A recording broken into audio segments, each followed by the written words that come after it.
فرما دے یہ حلال ہے تو کیا وہ حلال نہیں ہوگا؟ نبی فرما دے یہ حرام ہے تو کیا وہ حرام نہیں ہوگا؟ نبی جو کہہ دے وہی ہمارے لیے شریعت ہے، نبی جو فرما دے وہی ہمارے لیے شریعت ہے، نبی جو کر دے وہی ہمارے لیے شریعت ہے، نبی جس سے راضی ہو جائے وہی ہمارے لیے شریعت ہے، وہی ہمارے لیے سب کچھ ہے۔ لیکن سنو، میرے نبی فرماتے ہیں 3 لوگ ایسے ہیں جو جنت میں نہیں جا سکتے، جنت میں نہیں جائیں گے۔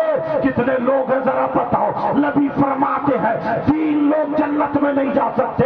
ارے میرے نبی جسے جنت سے روک دے تو کوئی مولانا جنت میں نہیں لے جا سکتا، نبی جسے روک دے تو کوئی پیر جنت میں نہیں لے جا سکتا، نبی جسے روک دے تو کوئی ولی جنت میں نہیں لے جا سکتا، نبی جسے روک دے اس کی نمازیں جنت میں نہیں لے جا سکتی، نبی جسے منع کر دے اس کے روزے جنت میں نہیں لے جا سکتے، نبی جسے منع کر دے کوئی مائی کا لال اسے جنت میں نہیں لے جا سکتا۔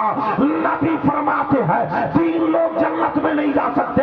اب ذرا سنو، وہ ماں باپ اور وہ ماں، وہ باپ جن کی بیٹیاں بغیر دوپٹوں کے گھوم رہی ہے، جن کی بیٹیاں آوارہ گھوم رہی ہے، جن کی بیٹیاں موبائلوں پہ باتیں کر رہی ہے، جن کی بیٹیاں موبائلوں پہ چیٹنگ اور سیٹنگ کر رہی ہے، جن کی بیٹیاں فیشنیلے کپڑے پہن پہن کے اسلام کو داغ داغ کر رہی ہے، جن کی بیٹیاں بے حیا ہو گئی ہے، جن کی بیٹیاں بالکل آوارہ گھوم رہی ہے، وہ کان کھول کے سن لے، نبی فرماتے ہیں جن کی بیٹیاں آوارہ گھومے، جن کی بیٹیاں بے حیا ہو جائے، جن کی بیٹیاں فیشنیلے کپڑے پہنے اور وہ ماں باپ اپنی بیٹیوں سے ان کے پہناوے پر، چلنے پر، کھانے پر، پینے پر راضی ہو تو وہ ماں باپ دیوس ہے، دیوس ہے، دیوس ہے۔ اور نبی فرماتے ہیں دیوس جنت میں نہیں جا سکتا،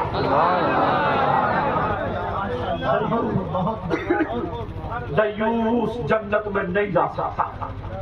لاؤ حدیث کا کاٹ۔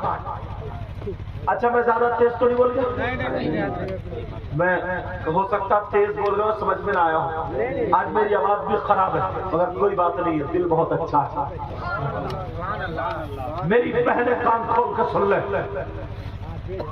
عورت کے پاس سب سے زیادہ قیمتی چیز اس کا سونا نہیں ہوتا، اس کی چاندی نہیں ہوتی، ہیرے جواہرات نہیں ہوتے، عورت کے پاس سب سے زیادہ قیمتی چیز اس کی عزت، شرم و حیا، غیرت ہوتی ہے۔ غیرت، شرم و حیا، غیرت۔ جس لڑکی سے شرم و حیا غیرت نکل گئی اس کے جسم عورت کے رہ گئے، وہ لڑکی نہیں۔ کان کھول کے سن لینا میری یہ بات، نبی فرماتے ہیں جس کی بیٹیاں آوارہ گھوم رہی ہوں، اور یہ جو میلوں میں گھوم رہی ہیں کہاں سے آئی ہیں؟ بولو، ہے جواب؟ کشن گنج سے آئی ہے، دلی سے آئی ہے، بمبئی سے آئی ہے؟ یہ ہماری تمہاری بہن بیٹیاں، یہ ہماری اور آپ کی بچیاں ہیں۔ تم تو باپ ہو، ویسے تو محلے میں آگ لگانے پڑا، پورے گاؤں میں فطرتیں ڈالے پڑا، ایک بیٹی کو دوپٹہ نہیں اڑایا گیا اور باتیں کرتا ہے ایسی جیسے عرش اعظم اٹھا کر رکھتے ہوتے۔ پہلے اپنے گھر کی خبر لو اور ان کمیٹی والوں کو مبارکباد دینا، انہوں نے اتنی محنتوں سے قابضوں نے ان علماء نے جلسہ کیا، پیاروں ہاتھ جوڑ کے کہتے ہوں تمہیں پتہ نہیں اسلام کیسے ہم تک پہنچا، تمہیں پتہ نہیں ہے کتنی تکلیفیں اٹھائی، تمہیں پتہ نہیں ہے لوگوں کی کتنی قربانیاں گئی ہیں۔ ارے تمہیں کیا پتہ، ذرا سنو، میرے نبی کی زندگی کا ایک بات رکھنے جا رہا ہوں، اجازت ہو تو بول دو۔ میرے آقا کی عمر شریف 60 یا 59 سال تک پہنچ گئی ہے۔ شورا حضرات کیونکہ تھکاوٹ پڑنا رہتی ہے، اگر جا سکتے تو میری اجازت ہے، اگر بیٹھے تو الحمدللہ، میری طرف سے کسی کو رکاوٹ نہیں ہے، کیونکہ یہ لوگ بہت قیمتی ہیرے ہیں، بہت قیمتی ہیرے۔ سمجھنے والے لوگ اپنے آپ سے کمپیئر کرتے ہیں، کمپیئر نہیں ہو سکتا، برابر نہیں ہو سکتے۔ سمجھے ایک عابد کا جو عالم نہیں ہے، ایک عابد کا جو عالم نہیں ہے اس کا عبادت کرنا اور عالم کا ایک منٹ کے لیے فقہی مسئلے کا سوچنا اور سو جانا تو وہ سونا بھاری ہے. سمجھ میں آ رہی ہے؟ میں کیونکہ قدر کرتا ہوں. اب میں تمہارے لیے سب امام ہوں، میری سن.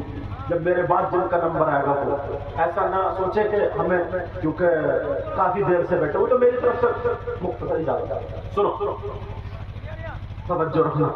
میرے نبی کی عمر شریف 60 یا 59 سال تک پہنچے.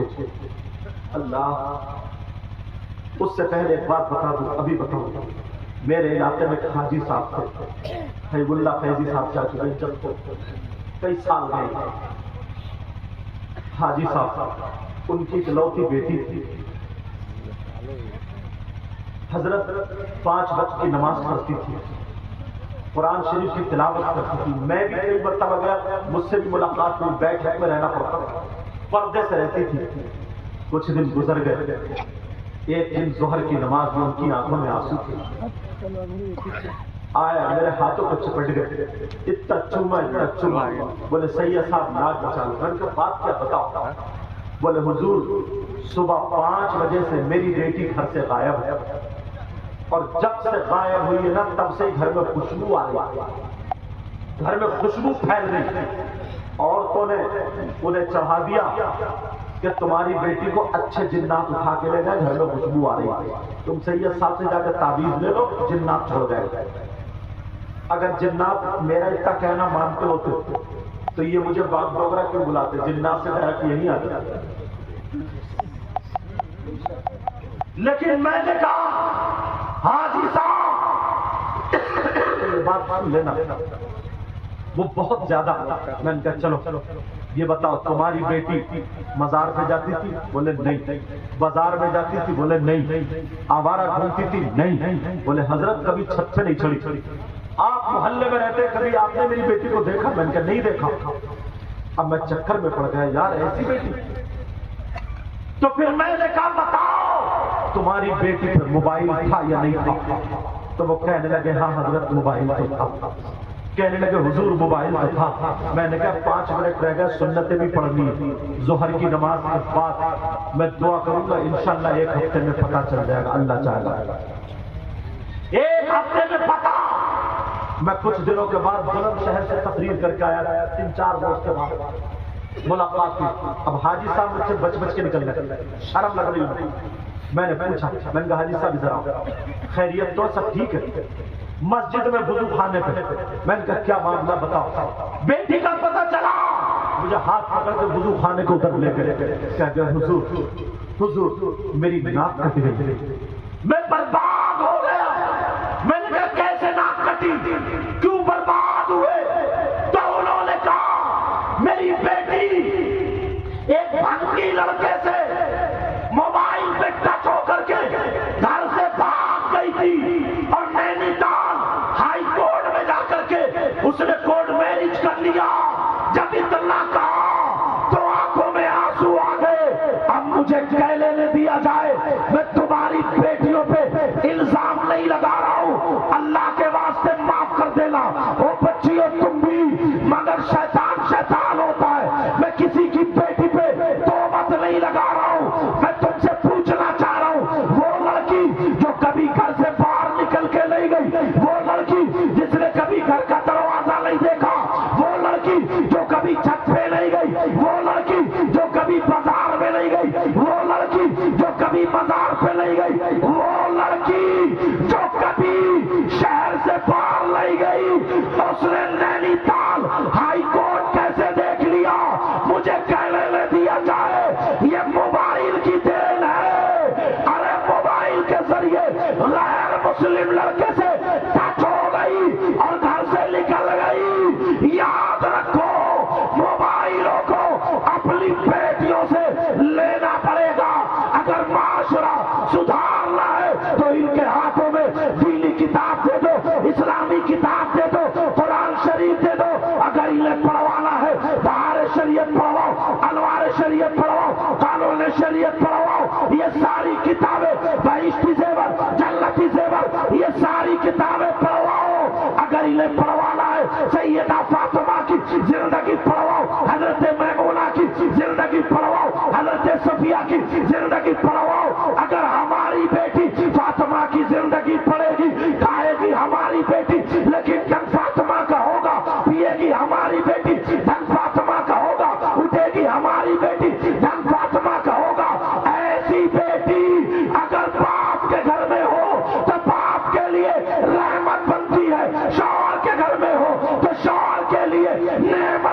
ہے، اور جب ماں بنے تو اس کے قدموں کے نیچے جنت میں